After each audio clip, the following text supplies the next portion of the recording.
Asato ma sadgamaya, tamaso ma jyotirgamaya, mrityorma amrutangamaya. From ignorance, lead me to truth.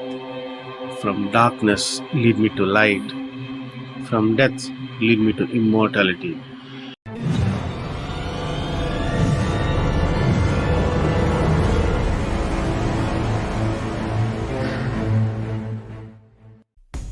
We are trying to find some answers that have lingered in our deepest thoughts.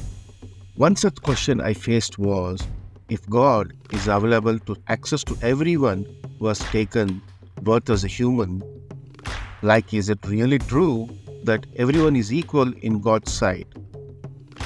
If so, then why some enjoy their lives fullest in terms of social, material and psychological success, and why many just can't make it?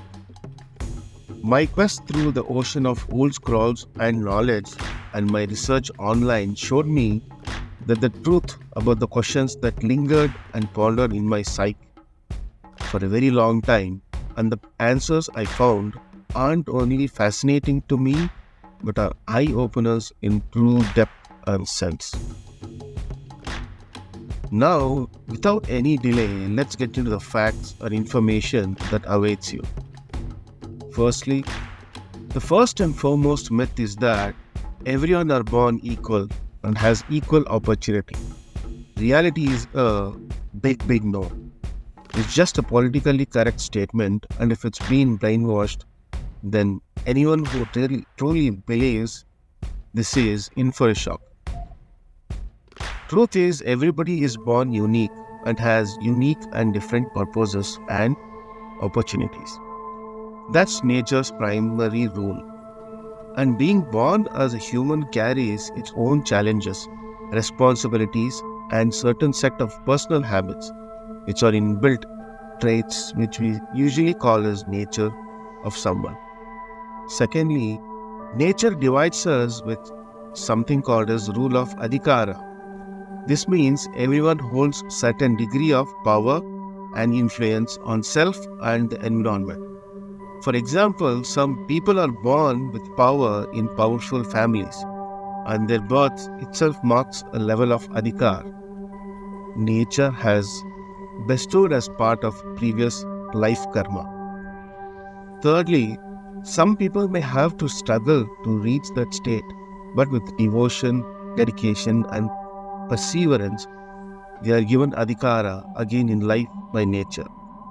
Those who truly seek certain adhikara will attain an universe, and nature will even help to attain it. Hence, nature or Shakti or Ma Parashakti is the ultimate adhikara, and she has all authority and powers and influence over the universe and other forms of gods.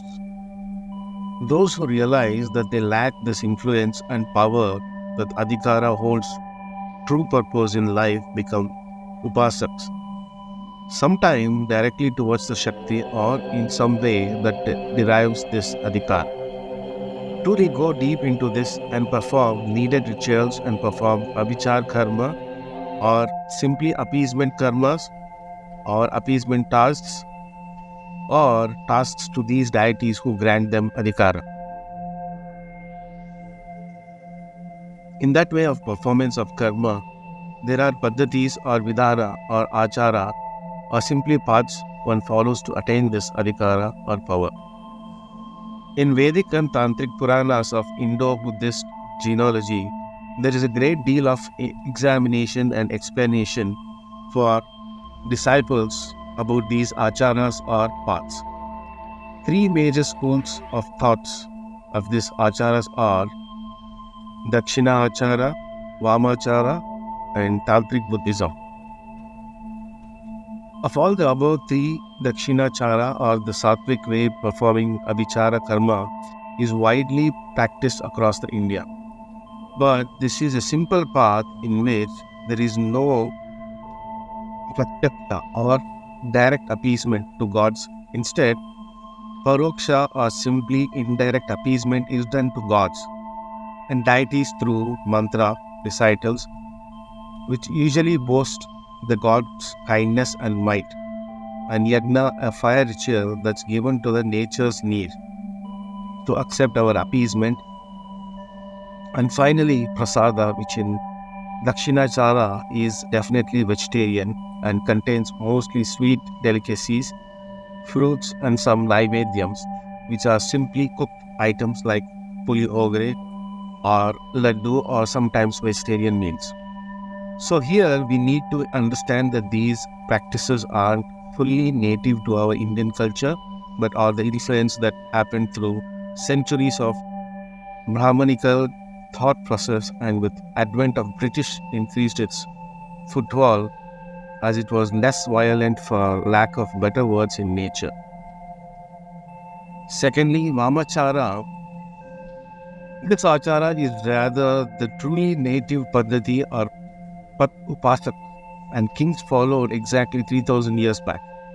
In vamachara, the use of makaras or or panch or five makaras is significant and are extremely prominent, and these are madhya, which is an alcohol, mamsa means meat, matsya means fish, mudra, rains, maithuna, sexual intercourse.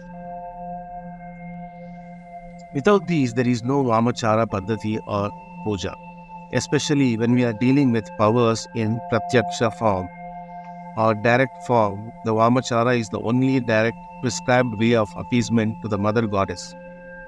Ma Kali, Ma Durga, Ma Chamundeshwari, Ma Kamakya, and Tripura Sundari all seek blood and are extremely thirsty for blood. Hence, animal sacrifices are most important and significant for appeasement of Mother Goddess. There is no two ways when it comes to following this Paddhati or Achara. The consort, who is usually one of the Bhairavas or Kals like Mahakal, will also be given only these makaras for appeasement. Kaalbhairav, Sadhana, Uchchista Ganapati or Aghora Ganapati, along with consort Vigneshwari, Ma Chamundi, Ma Chandi, Ma Kamakya, Ma Kali, and Ma Durga, all are given proper to direct puja paddhatis in various parts of India even till today.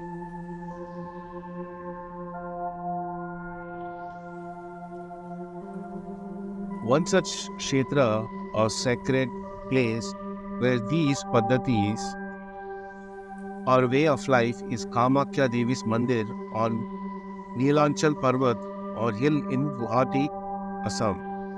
Here, Panidyas, who are Parivar Devatas or family of Mother Goddess and Ma Kamakya, receive daily Vamachara, Abhichara karmas, and is fundamentally the most powerful temple in India. Here, Bali or sacrifice of animals on Raktabhishek or pouring the warm blood freshly taken out of animals is considered to be sacred. Second is Mahakal temple at Ujjain, where Mahakal or Vaireshwar is given madhya or alcohol as naivedyam for appeasement. So friends, in this video, we introduce you to the raw nature of our videos and content that will come in this series, and the myths and the mysticism associated along with it.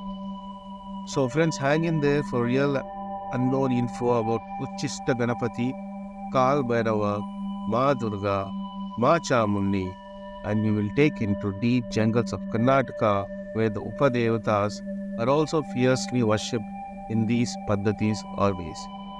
Hang in tight because the ride is really bumpy ahead. Namaste.